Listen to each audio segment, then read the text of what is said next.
This will be a step-by-step guide to installing a Viking 90 on a aircraft similar or an S12. Similar meaning a aircraft with an upper tube, usually a 2-inch diameter square tube, like a Sea Ray, an Adventura, the S12, and a whole bunch of other airplanes.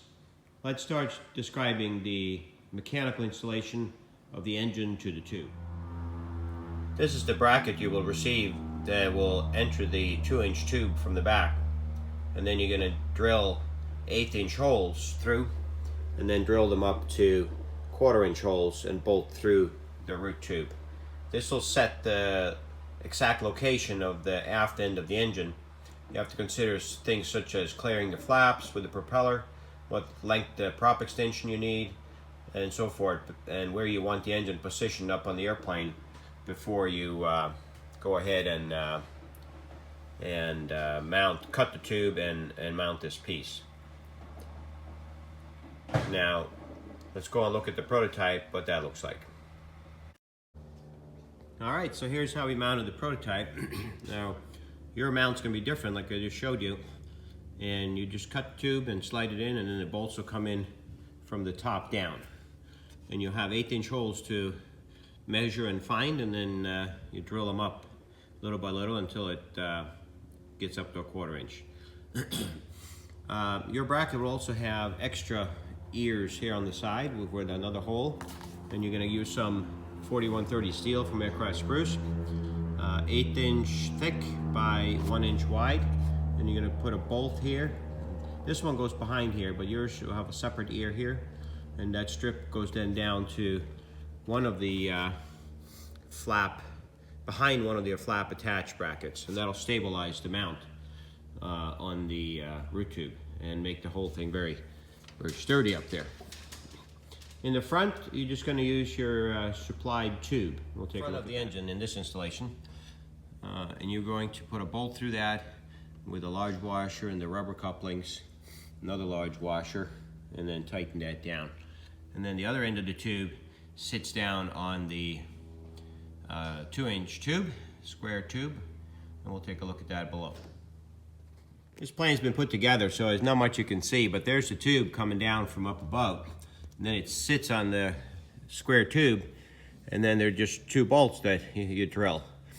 And you slide the tube, you attach it to the engine first, and then you can set the height of the oil pan of the engine by sliding this mount on top of it as a flat plate back and forth.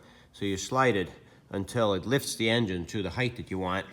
So if you want the engine to sit with the oil pan straight with an even gap across the tube, or if you want the prop to be up or down a little bit according to the manufacturer's instructions, then that would determine exactly where these 2 bolts go. As far as installing the individual rubber mounts, there's just a tapered silicone mount on each side,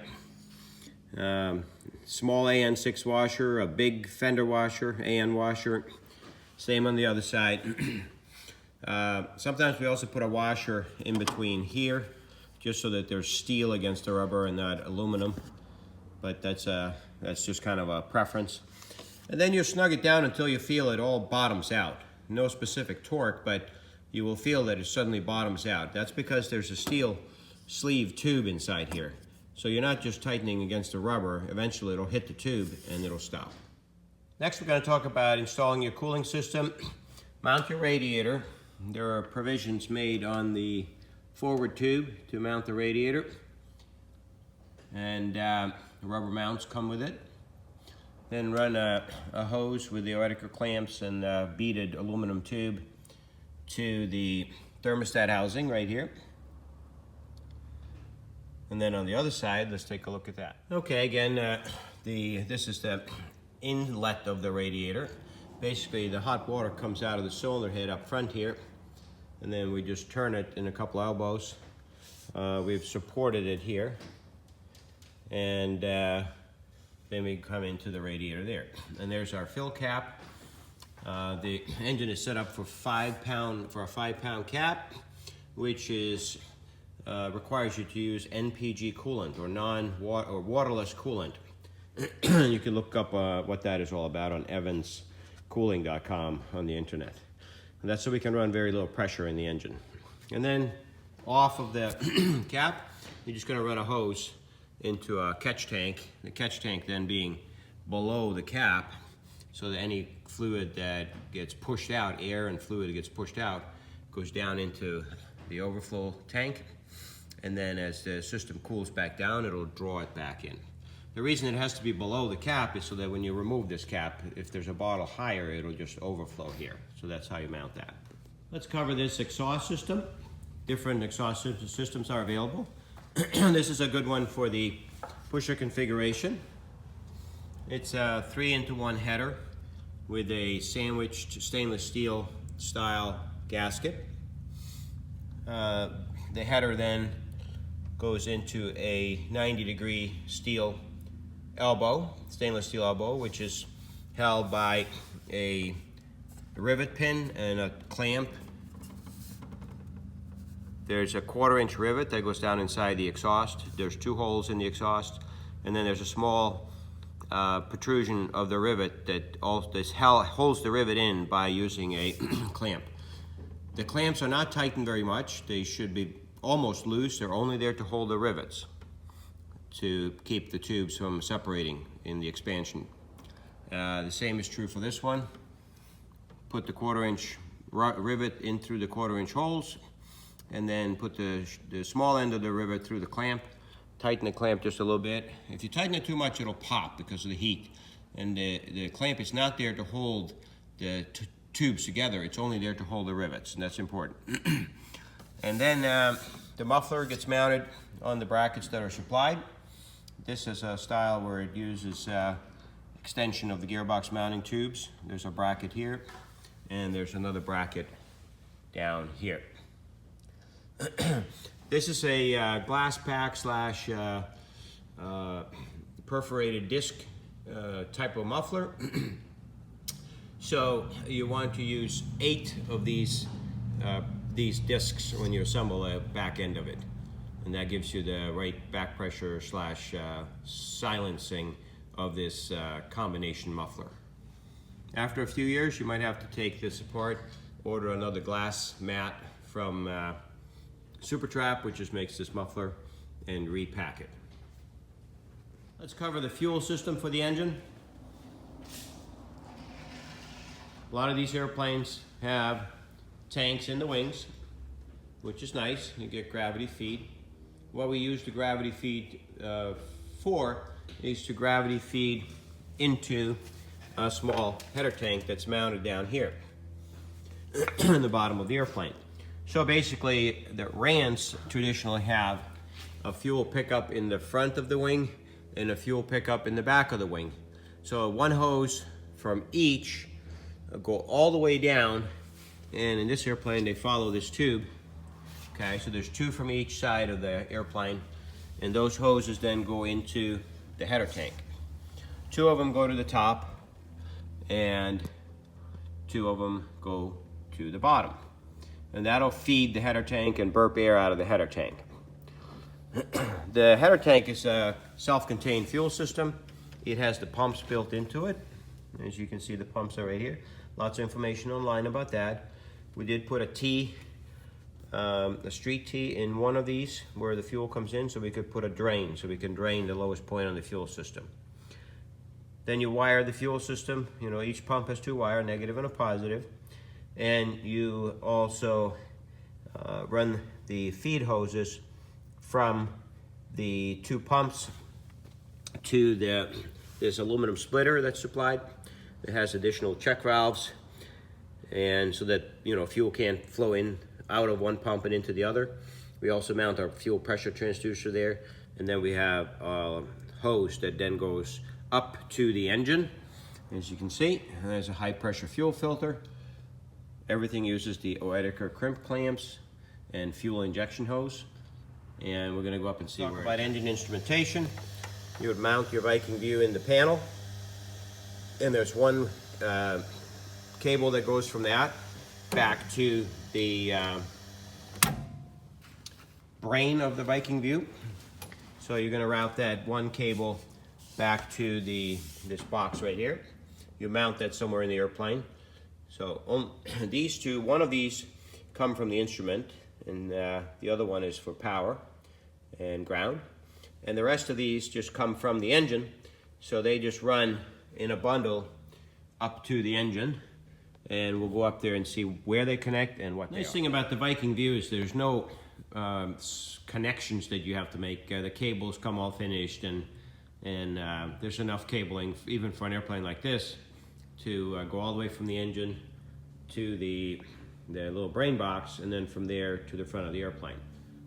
So one of them goes to the bottom of the gearbox here, and then it's actually oil temperature, it says on the Viking View, but that is the oil temperature of the gearbox. We don't measure oil temperature of the engine itself, just coolant temperature. Now we run another cable from the brain box down there up along here and into this area, and that is the pressure sensor for the oil pressure.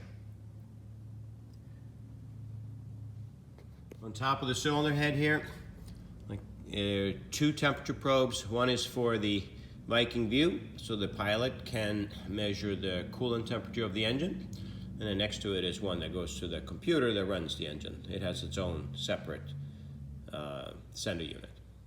And then, as we covered before, one of the cables then go right here, and that gives you your fuel pressure for the Viking View.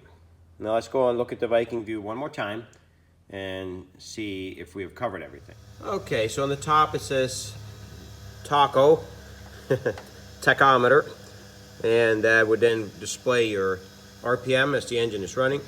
Below that we got water temperature. In this case it's coolant temperature. Since we don't use water, we use the NPG coolant, which has no water in it. Then to the right of that is oil temperature, which is gearbox oil temperature. Below that, we're showing voltage right now only because the voltage is less than 13.4 volts, so it's giving us a warning. That's why it's in yellow.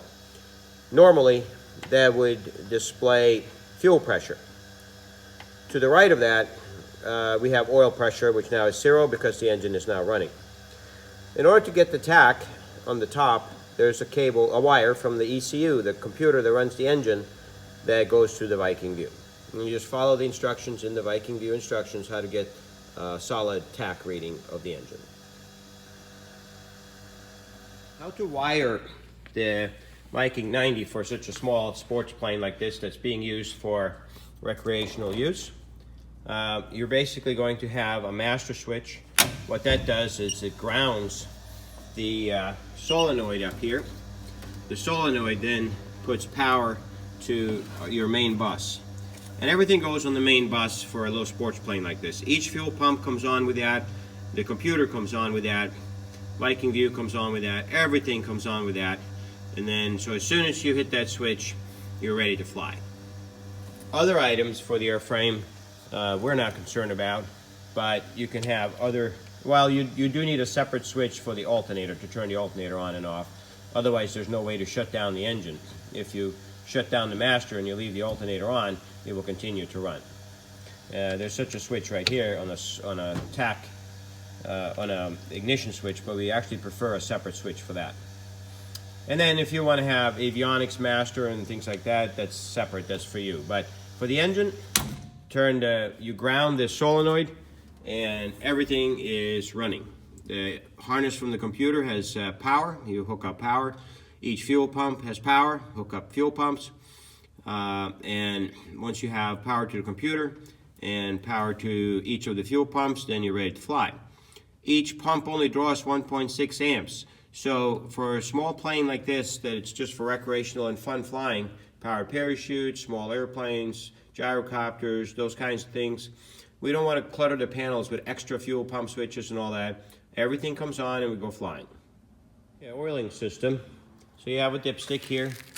You can read your oil level. It doesn't use much oil, if any. Put your 4 quarts of oil in, and maybe more even the first time. 0 W20 Mobile 1 synthetic oil. You have a crankcase breather here. We'll route that right onto the exhaust in case anything ever comes out. There's another breather right here, PVC, PCV, and it goes into the Mintec manifold. So that's your oiling system on this side, and then you have a little bit more to the oiling system over here, which is your filter, and there's an oil cooler setup that uses the liquid from the engine to cool it. And that's the entire oiling system of the engine. Then we have oiling system for the gearbox. You put the 75W90 Mobil 1 gear oil through this cap, and you check the level through your sight glass. So you're able to see a tiny little bubble on the top, meaning that that's the right level. From there down to half is a good level. As far as the propeller, the Duke 3-blade is the preferred one by far for the 3-cylinder engine. It has the rubber inlay, as you can see here, makes it very smooth during flight, and also the foam-filled blades are very lightweight. Solid carbon fiber prop like a warp drive is too harsh on the setup and will cause vibration through the airframe. So this is the preferred setup. Viking sells a 5-inch extension that works real good, where you can get your propeller blades away from the airplane.